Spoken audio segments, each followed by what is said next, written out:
Nimona, now streaming on Netflix, is from Nick Bruno and Troy Quane, the directors of Spies in the Skies. Written by Robert L. Baird and Lloyd Taylor. Based on the story they wrote along with Pamela Ribon, Mark Hames, Troy Quane, Keith Bunnan, based on the graphic novel by N.D. Stevenson. It was originally supposed to be made by Fox's Blue Sky Studio animation company, but then Disney bought their company and canceled it, allegedly because they didn't like how the male lead had a boyfriend. And the second I said that sentence, certain Florida politicians just ejaculated. But thankfully it was picked up by Annapurna and Netflix, going from an evil corporation that only cares about money to an evil corporation that hates money.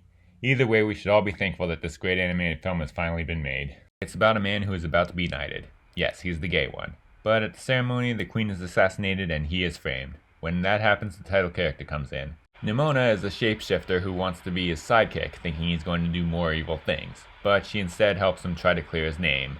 But as the movie goes on, it becomes more and more about her, so yeah, it's justified that she's the namesake of this entire movie. This is yet another movie that uses the Spider-Verse style of 3D and 2D animation. And it looks great as always. I'm not saying they can't make a bad movie with the style, but I don't think they have yet.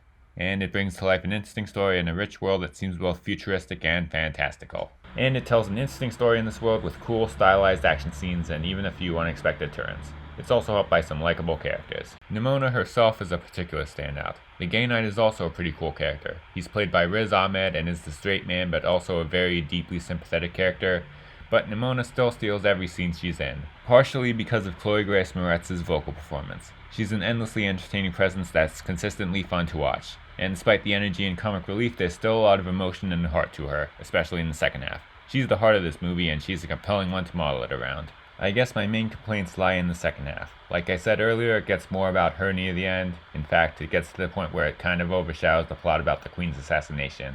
And I really wish that story would have gotten a more satisfying conclusion.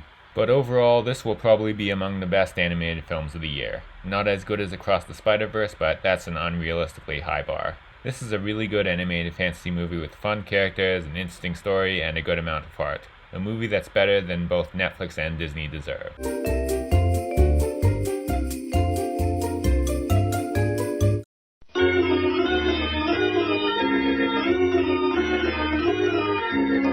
Raiders of the Lost Ark. Let her go.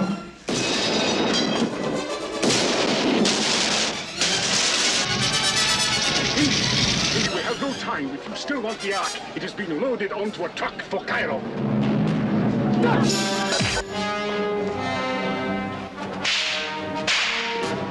Raiders of the Lost Ark. A film from Steven Spielberg and George Lucas. And now, our feature presentation. Now on to the evil corporation that actually likes money. Indiana Jones and the Dial of Destiny. The fifth and final installment of the iconic franchise. I'm sure they mean it this time. Seriously, that does look likely. The 80-year-old Harrison Ford returns once again as one of the most iconic action movie characters ever, as he once again must stop an ancient artifact from falling into the hands of a Nazi. Or former Nazi. Is he considered a neo-Nazi now?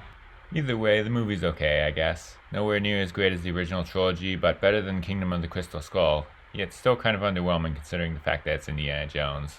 First things first, Harrison Ford's still good in this role. His age surprisingly does little to hurt him as an action star. He probably couldn't do some of the things he did in the first three, but in this movie they only pushed the limits of believability only slightly.